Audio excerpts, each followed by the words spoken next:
Well, again, I'm Jenny Andrews, Executive Director of Malaria Partners International, and it is truly my honor this afternoon to welcome one of our keynote speakers, Philip Welkhoff. As Director of the Malaria Program at the Gates Foundation since 2018, and at the Institute of Disease Modeling since 2021, Philip brings a unique blend of scientific rigor, strategic leadership, and just a lot of insight into the fight against malaria. His work's been instrumental in advancing data-driven approaches to disease eradication, including simulation modeling, cross-sector collaboration, and global health innovation. Philip holds a PhD in applied and computational mathematics. Does anyone know what that is? I don't. From Princeton, and a dual undergraduate degree in mathematics and aerospace engineering from the University of Texas. He is a Hertz Fellow and the recipient of the Hertz Foundation Special Achievement Award. Philip continues, the thing I like most, I think, is that Philip continues to mentor the next generation of scientific leaders through his board service and his advisory roles. His leadership and commitment to public health make him really a compelling voice in the global effort to end malaria. While Philip's scientific career, his career is focused on the scientific, data-driven approach to malaria eradication, he's also demonstrated a keen awareness of the contributions that Rotarians around the world have made to grassroots, locally led, scalable, and sustainable projects. In fact, his connection to Rotary started very early in life. Growing up in Haiti, Philip's family got their water from a Rotary water well. And he later participated in working on some of those wells. He has strongly supported the work of Rotarians in malaria through the Gates Foundation, and that's what brings him here today. So please help me welcome Philip Welkhoff.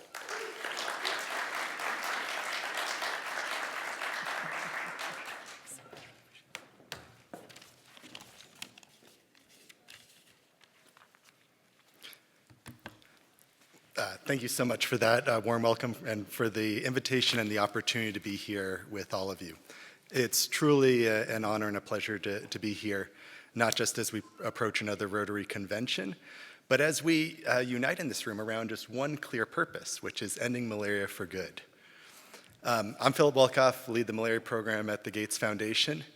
But before talking about kind of the next couple years, wanted to give a little bit of background in terms of how I got here.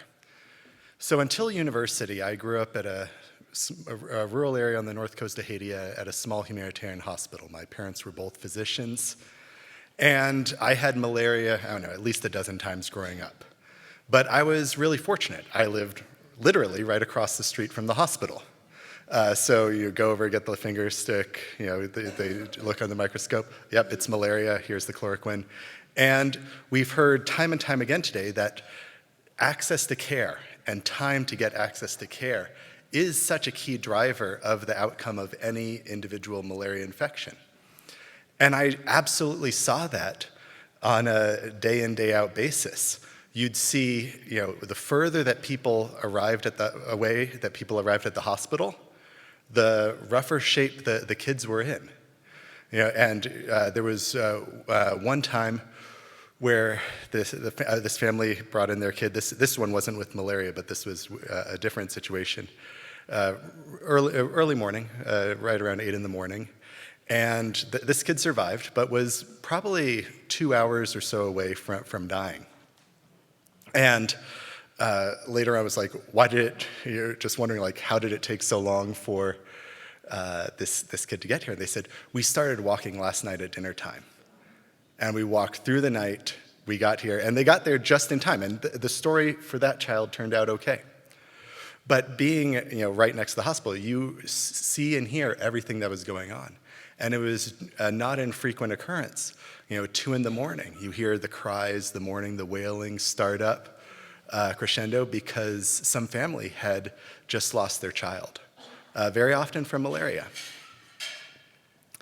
And, though that heartbreaking cry that you would hear was every one of those represented, a child lost, a future taken away, a family just changed forever. But even amidst all of those challenges, I truly saw how communities, the community I grew up in, and then the communities that touched that, including the Rotary community, showed up. And that was a real source of hope. Rotary didn't just show up with resources, they showed up with respect. Jenny has already mentioned the water projects. Throughout that, not just in the villages there, but across that whole section of northern Haiti, the wells, the water systems, the water fountains were put in by Rotary. And I first was drinking from them and then got to help in terms of some of the expansion of those later on when I was a teenager. Even beyond the individual projects, Rotary didn't just kind of do projects, there was a true sense of partnership, working with the local leaders and communities, not around the communities. They built solutions that community could carry forward long after the project was over. And that truly exemplifies the type of partnership we need now on malaria. Durable, equitable, community-rooted work. And I think we see the lessons, we see the examples of what can be taken forward there. So these memories in that context, propelled me through the professional journey, whether it was from the engineering and math into kind of the epidemiological modeling and the early work on malaria to my current role now at Gates Foundation. A big turning point for my particular journey was when Bill and Melinda Gates stood up in October 2007 at the Malaria Forum that Gina actually organized and pulled together, and you'll hear from her later on, and said, we're going to start a new effort to eradicate malaria once and for all. And it's worth taking a moment to just kind of remember, because we say that so often, we think about that so often, we all are so committed to that, why that truly matters. As we've heard throughout today and in other venues, malaria is a disease of poverty. It concentrates in the most vulnerable. And any time as you continue to make progress against it, it becomes more and more concentrated in the even more vulnerable communities.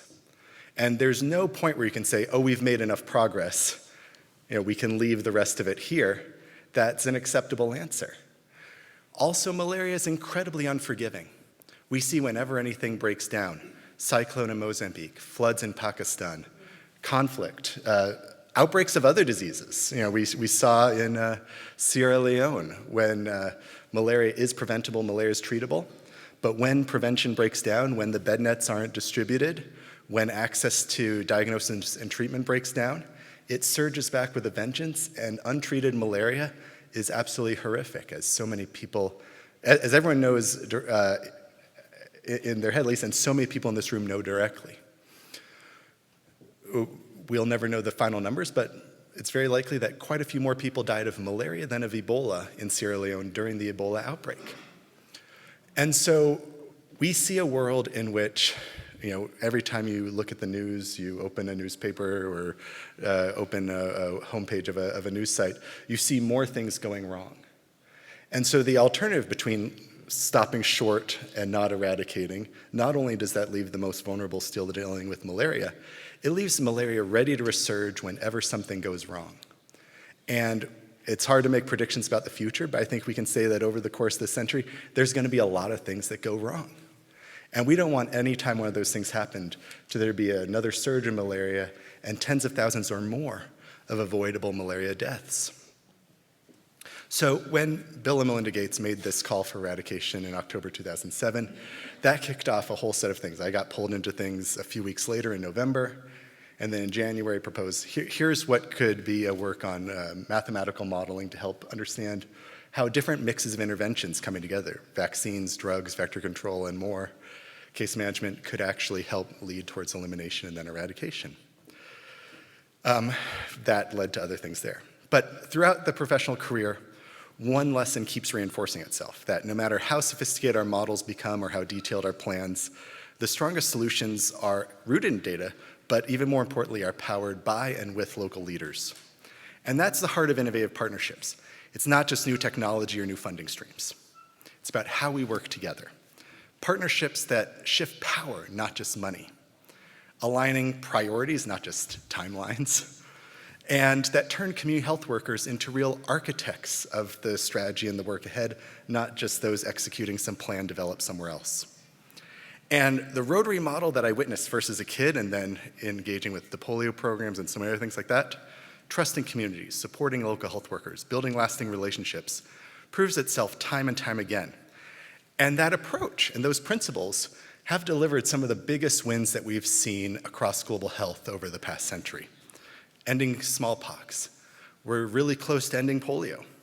And that's the approach, and those are the principles that we're going to need to end malaria as well.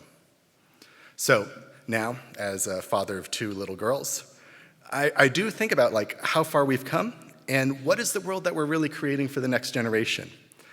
And seeing that that future is being tested and challenged in really rough ways.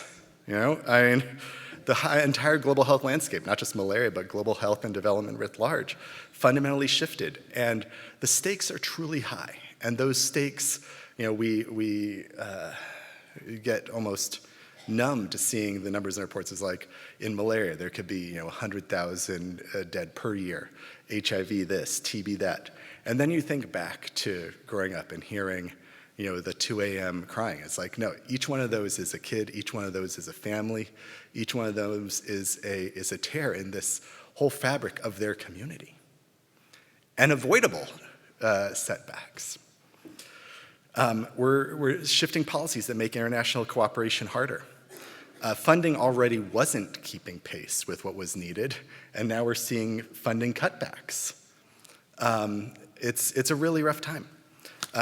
All against the backdrop of seeing further challenges from climate change, both in terms of making things more difficult or less predictable in places dealing with malaria, or seeing outbreaks in places that had kept malaria suppressed for a long period of time.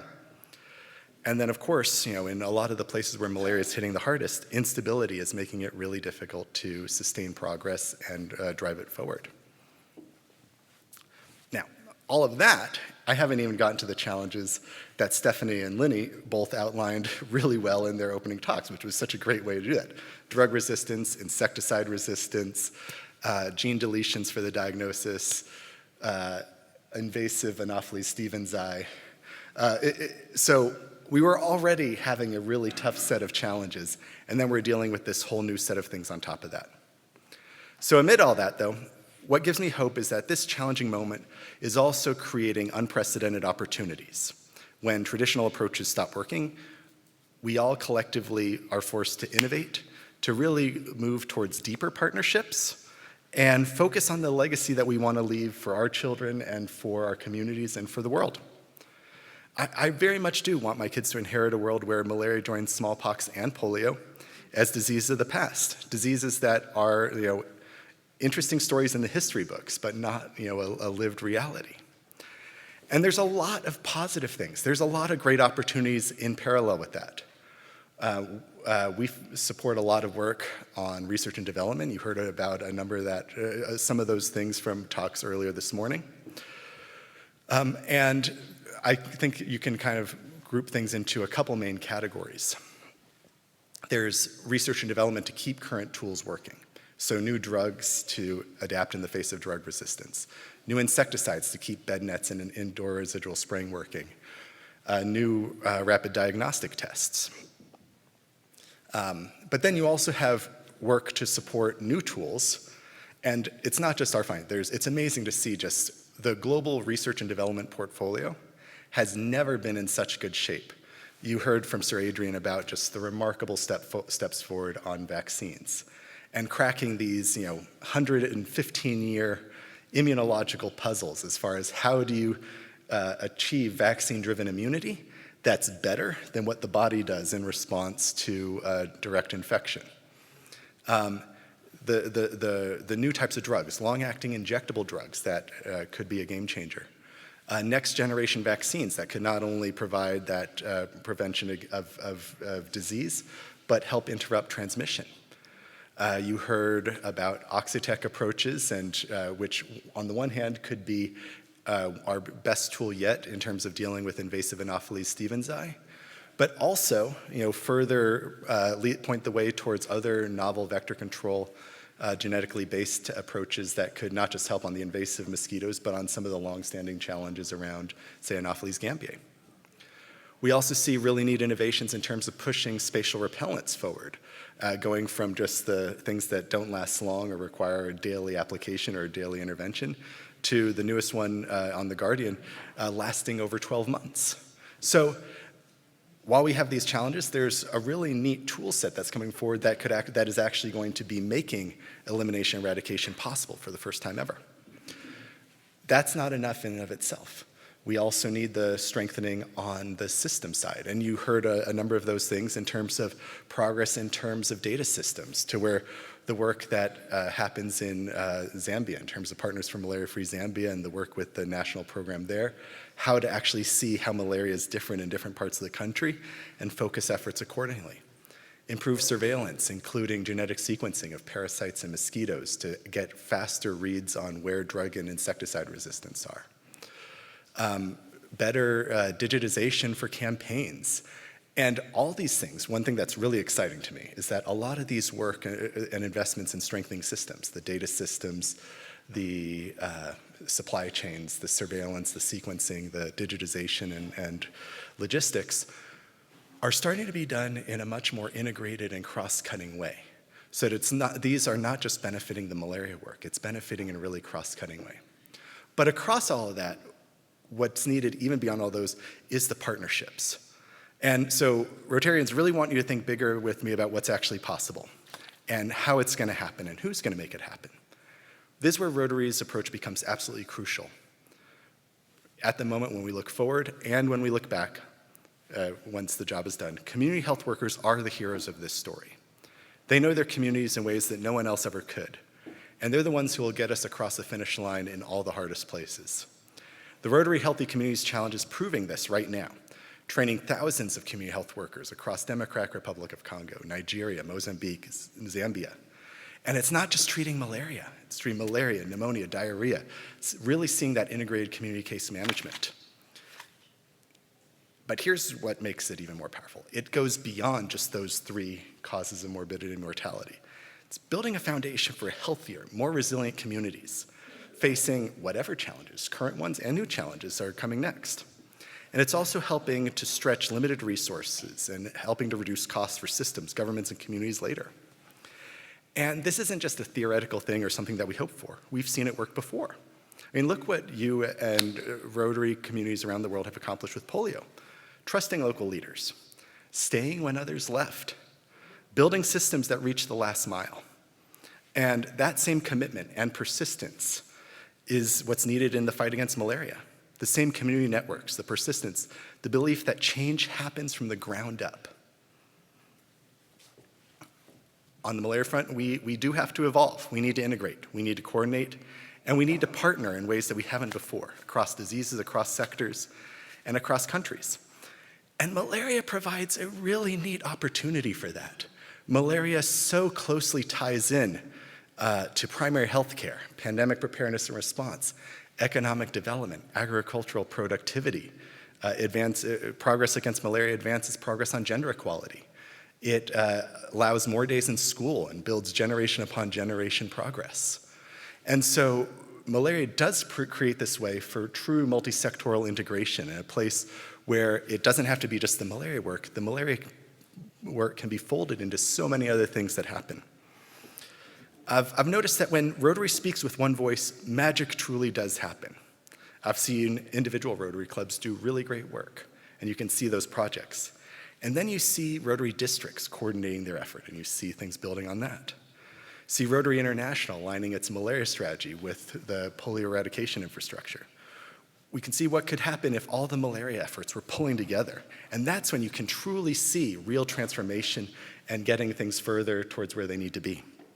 There's incredible power when we all row in the same direction.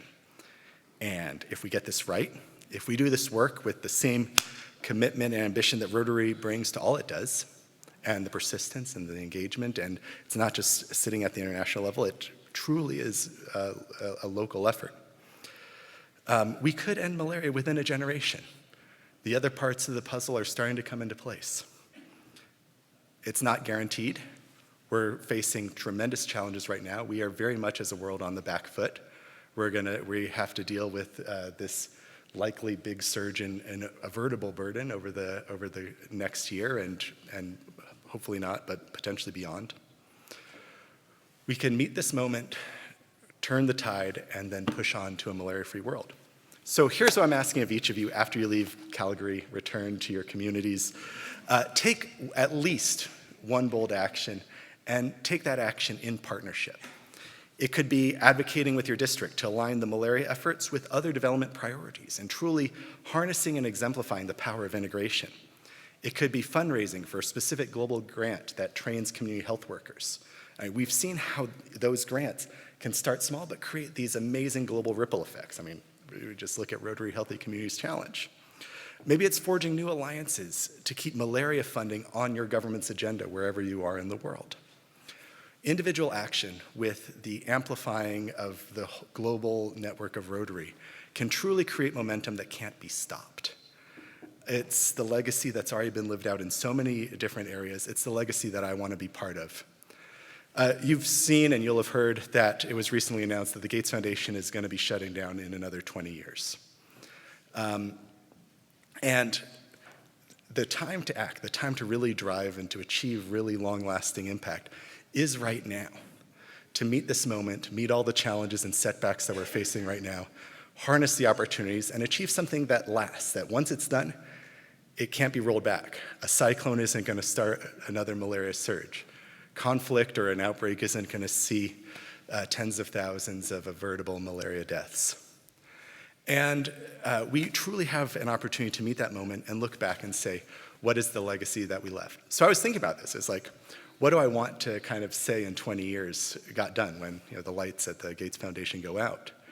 And was really thinking about what is that legacy to leave behind? What is the thing to do? And so put together a short letter to my daughters in the future. They're 4 and 1 right now, but they'll be older then. I hope I'll still be around, but even if malaria and the Gates Foundation are not. So I wrote that here. I'll just read that for you here. Dear Kat and Llewellyn, if you're reading this, I hope malaria is gone. I hope you live in a world where no child dies from a mosquito bite, where no parent makes a desperate journey in the dark of night. The heroes of that world didn't wear capes and fly through the air. The superheroes that made this possible were communities. They were health workers who knew every household, walking step by step to each and every one of them. They were Rotarians who believed local partnerships could achieve global change. They were the people who eradicated polio and then didn't stop there. This didn't happen by accident. It happened because individuals and communities made bold choices together, even when the path forward was hard to see. They kept going even in the toughest of times. My hope is that this letter reminds you that the future is shaped by the courage and determination and collaboration of those who choose to act, especially when it's difficult. With all my love, Dad. So to all of you here today,